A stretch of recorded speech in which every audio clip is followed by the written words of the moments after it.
This is Richard Wolff from Democracy at Work with another Wolff Responds. I want to respond here at the beginning of the Joe Biden presidency to the economic program as it now looks based on the remarks the president and his economic team have offered to the public about their plans. Let me begin by explaining what is the urgent need for an economic plan at this moment. We are living through the worst economic and political crisis, perhaps in the entire history of the United States, but certainly in the last century. We have one of the worst economic crashes of capitalism, second only to the Great Depression of the 1930s, and at the same time, the worst public health catastrophe / failure in America's history, perhaps ever, but certainly in the last century. And they're both happening at the same time, and each is making the other worse than it might otherwise have been. The result is a catastrophe. If, as some in the Biden administration are already suggesting, the basic strategy and goal of the Biden economic program is to get us back to a normal defined as before Trump, then I think we are headed for very hard times. And the reason is simple. The economic system of the United States in the decades before Trump were the cause of Trump becoming president.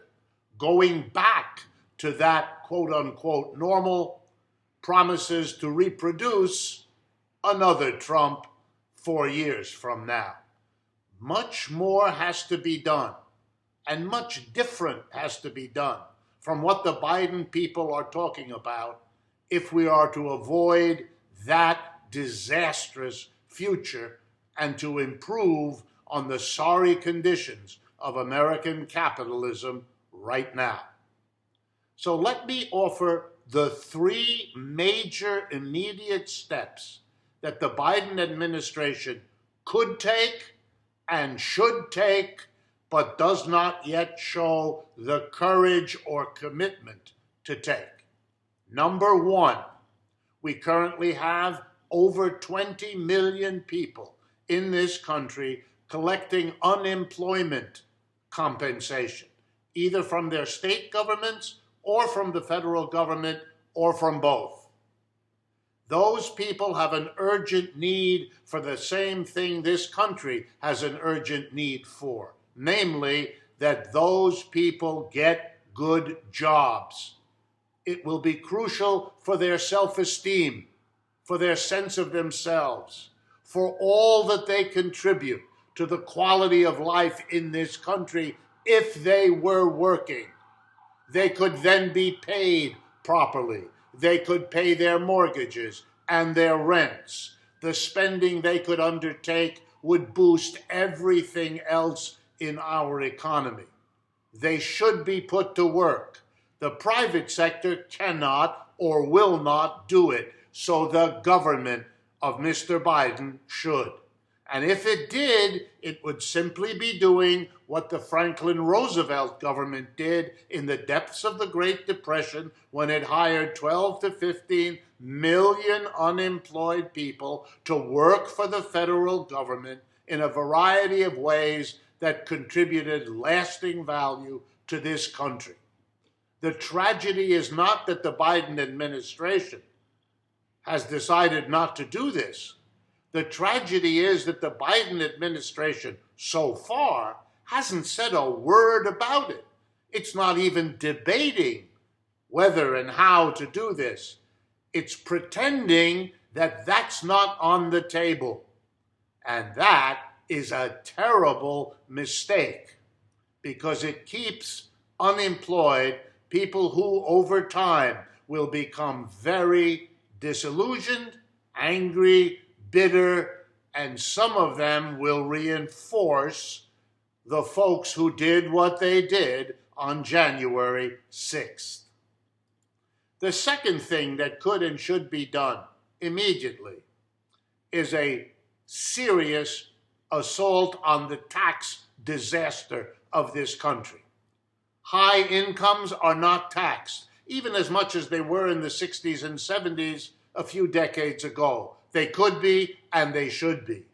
Wealth in the form of stocks and bonds is not subject to a property tax, as our homes are, as our automobiles are. Stocks and bonds are what people own who have so much property that they have excess beyond their home and their car. The richest amongst us own the bulk of stocks and bonds. A property tax, and a stiff one, and a progressive one, should be levied on property in the form of stocks and bonds. Long overdue, would be able to raise huge amounts of money, which the government could use to pay those unemployed people, and that would not increase the federal deficit for those who are concerned about it. And it would go a long way to reducing the level of income and wealth inequality, which is hobbling the American economy and dividing this society dangerously. The third and final step is to reverse the disastrous policies of the Trump administration against China above all, but other countries as well. The Chinese economy grew fastest over the last 30 years. That is a time when the American economy also grew among its fastest rates. Okay, working together is a better plan than attacking each other with tariffs, with other modes of economic warfare, which have a nasty tendency in human history to slide into military warfare. Get off the conflict track with China. Work out a way that their economy can grow and the United States economy can grow as it did in the past and as it needs to avoid hurting both of them and moving towards military disaster. There they are.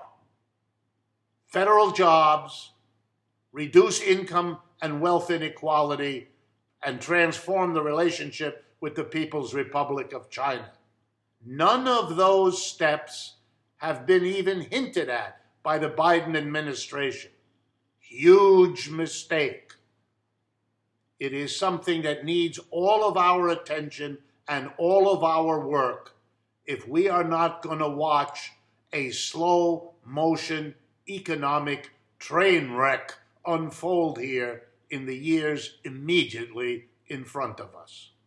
This is Richard Wolff from Democracy at Work.